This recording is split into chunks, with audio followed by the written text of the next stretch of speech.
Welcome to AI Research Weekly, the show that dives deep into the cutting edge of artificial intelligence. I'm Nova. And I'm Onyx. Every week, we sift through the latest papers, benchmarks, and breakthroughs to bring you the most impactful and novel developments shaping the field. This week, it's a bit of an interesting landscape, isn't it, Onyx? Our ingestion pipeline reported 0 new papers for today, which might sound like a quiet period, but it actually gives us a chance to zoom out and really focus on some significant, persistent challenges and the methodologies that are still very much in play to tackle them. Absolutely, Nova. While the daily deluge might have taken a momentary pause, the underlying currents of research are stronger than ever. What we're seeing is a consolidation, a deepening focus on critical, unresolved problems where established techniques like UNets are being pushed to their limits and new approaches are emerging to counter increasingly sophisticated threats. It's less about a sudden architectural shift this week and more about the ongoing arms race and the push for real-world applicability. That's a great way to put it. An arms race, indeed. Let's start with one of the most pressing ones, the battle against sophisticated fake news generation by large language models. The report highlighted a significant problem here. Current detection methods, often reliant on surface-level patterns, are increasingly ineffective against LLM-generated content. Right. It's an escalating challenge because LLMs can now produce highly realistic and semantically coherent deceptive text. The days of simple grammatical errors or stylistic tells giving away AI-generated content are largely behind us. This necessitates a move beyond superficial analysis. And that's where the concept of linguistic fingerprints extraction, or LIFE, comes in, along with what's called a key-fragment amplification module. How exactly do these methods propose to fight back? What's the core innovation there? The key innovation, Nova, is a shift from purely lexical or syntactic analysis to deeper, more intrinsic linguistic characteristics. Think of it less like searching for a specific keyword and more like identifying the unique rhetorical DNA an LLM leaves behind, regardless of the topic or surface phrasing. LIFE aims to extract these subtle, perhaps subconscious, patterns of language generation that are distinct to a machine as opposed to a human author. The key-fragment amplification module then likely enhances the signal of these subtle tells, making them more detectable even amidst highly polished prose. So instead of looking at what is being said, it's looking at how it's being said at a much more granular, almost subsyntactic level. That's fascinating. What kind of linguistic features are we talking about here? Are they statistical patterns of word co-occurrence, unique discourse markers, or something else entirely? Precisely. While the detailed specifics are still emerging from various papers discussing this general approach, we can infer it involves things like analyzing the statistical distribution of part-of-speech tags, dependency parsing structures, semantic coherence graphs, and perhaps even specific token generation probabilities that might be idiosyncratic to particular LLM architectures or training regimes. The fingerprint isn't a single metric, but a vector of these complex, high-dimensional linguistic features. Amplifying key fragments implies a mechanism to identify and magnify those parts of the text where these machine-specific patterns are most pronounced, effectively raising the signal-to-noise ratio for detection. That's a big deal. If we can reliably identify these deeper linguistic fingerprints, it could significantly advance our capability to discern machine-generated content, especially as LLMs continue to blur the lines of authorship. But what are the limitations here? It sounds like a sophisticated approach, but is it an evergreen solution? Or is it another step in a continuous cat-and-mouse game? It's very much a step in an ongoing arms race, Nova. As detection methods become more sophisticated, generative models will undoubtedly evolve to minimize or mask these very fingerprints. Future LLMs might be fine-tuned specifically on datasets designed to eliminate these machine-specific traits, or even trained with adversarial examples to make their output indistinguishable from human text at this deeper level. It implies a continuous cycle of innovation for both generators and detectors. The current focus on LIFE and key-fragment amplification is a strong move, but not a final one. It sets a new bar, pushing the problem space deeper into the linguistic structure rather than surface features. So, the contribution is really the methodological innovation of moving detection deeper into the linguistic fabric rather than a definitive, once and for all solution. But it buys us time, and it raises the bar for what a truly undetectable LLM-generated text would look like. That's crucial for maintaining trust in information. Exactly. It forces the next generation of generative models to consider these subtle linguistic features in their training objectives, potentially making them even more human-like, but also adding a new dimension of complexity to their development. This is a critical area, especially with the upcoming election cycles globally. Moving from the battle for information integrity to the precision requirements of healthcare, our report also highlighted significant ongoing challenges in medical image segmentation. UNet-based models are consistently mentioned as dominant architectures, but they're clearly not a silver bullet. The core problems here seem to revolve around data and standardization. Indeed, the recurring problems are severe and interconnected. First, there's a widespread lack of standardized clinical parameter reporting in segmentation studies. Many papers fail to report crucial metadata like MR field strength, patient age, adenoma size, or even the number of human subjects. This severely limits the comparability and generalizability of results. That's a fundamental issue. If you can't compare apples to apples, how do you really know if a new model is genuinely better or just performing well on a particularly homogeneous dataset? It hinders clinical translation significantly. You can have a model that boasts 98% dice score on one dataset, but without context, that number is almost meaningless for a clinician trying to adopt it. Precisely. The second major challenge is reliably segmenting small, intricate anatomical structures like the normal pituitary gland.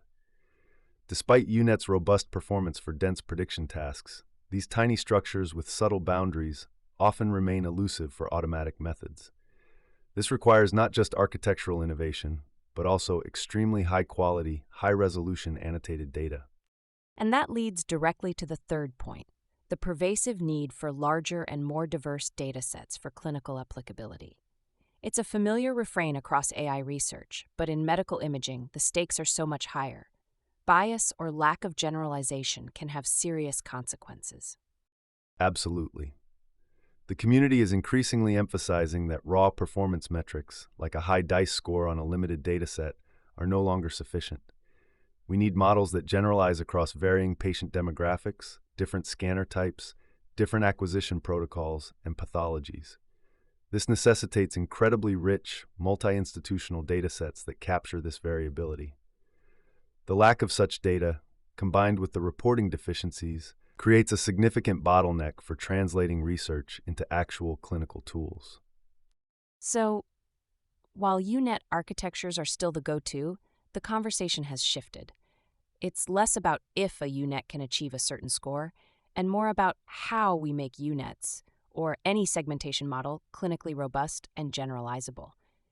Is there any particular methodological innovation being highlighted to address these data and reporting issues, or is it more of a systemic call to action for the research community?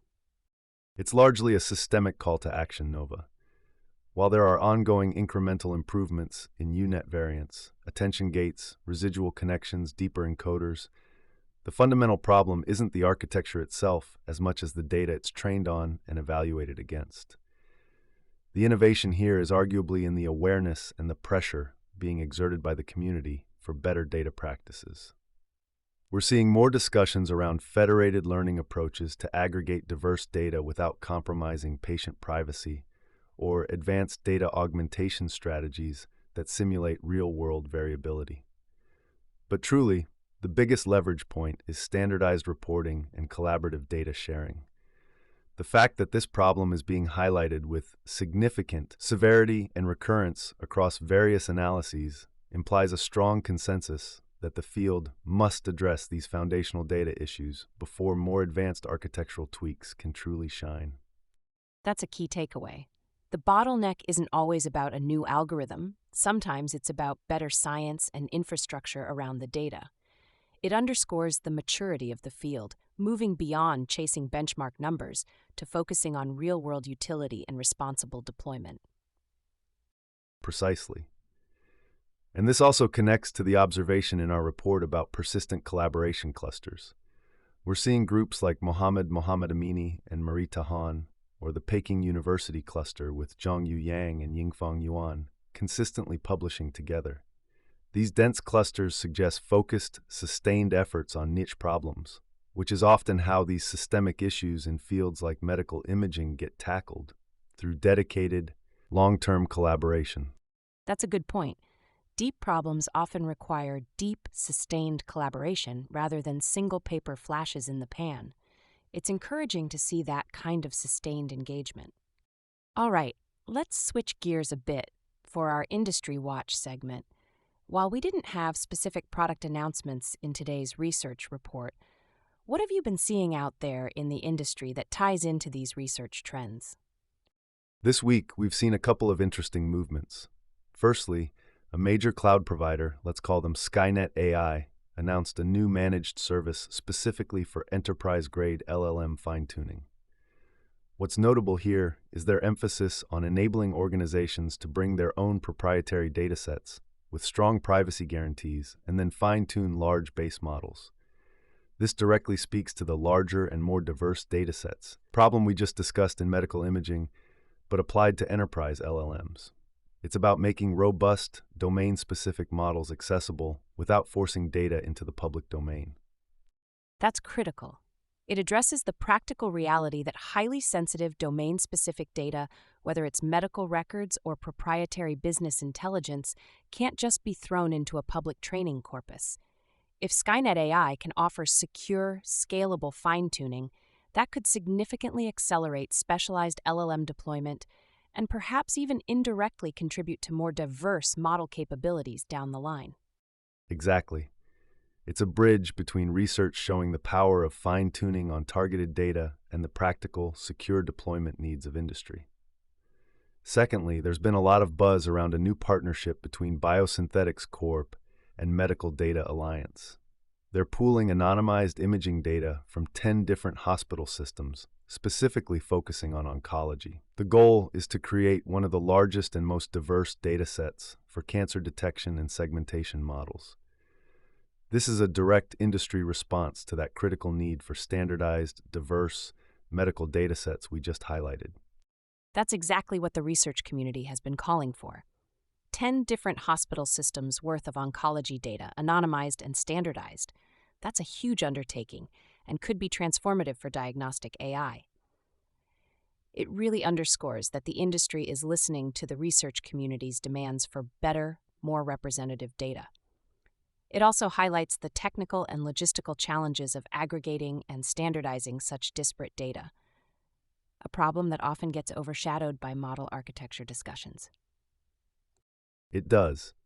And if successful, such a dataset would provide an incredible foundation for developing more robust UNet models and other segmentation techniques that genuinely generalize across clinical settings, moving us closer to truly applicable AI in healthcare. These industry movements clearly show a maturation, where the challenges identified in research are being actively addressed by significant capital and collaborative efforts in the commercial space. That's a perfect illustration of how research insights eventually permeate into industry initiatives. So wrapping up, even without a flood of new papers today, we've seen clear signals of the AI research landscape's evolving maturity. The arms race against LLM-generated fake news is pushing us towards deeper linguistic analysis. And in medical imaging, the focus has shifted from simply building models to building clinically useful models, emphasizing data quality, diversity, and standardized reporting. Indeed. The recurring nature of these problems underscores their fundamental importance. The methods highlighted, like LIFE and the calls for better data practices, represent crucial advancements in how we approach these challenges. It's a period of deepening, consolidating, and preparing for the next wave of breakthroughs, which will undoubtedly build upon these more robust foundations. So, what should we be watching out for next week, Onyx? I'd keep an eye on developments in multimodal fake content detection, building on the linguistic fingerprint idea, extending it to visual and auditory modalities. And in medical AI, I'll be looking for any signs of these large-scale data aggregation efforts, yielding initial results, or opening up new avenues for model robustness validation. The data front is where the next big wins in healthcare AI are likely to come from. Fascinating. It sounds like the foundation is being laid for some truly impactful advancements. Thank you, Onyx, for another insightful breakdown. My pleasure, Nova. And thank you for joining us on AI Research Weekly. We'll be back next week with more deep dives into the latest in artificial intelligence research. Until then, keep pushing the boundaries.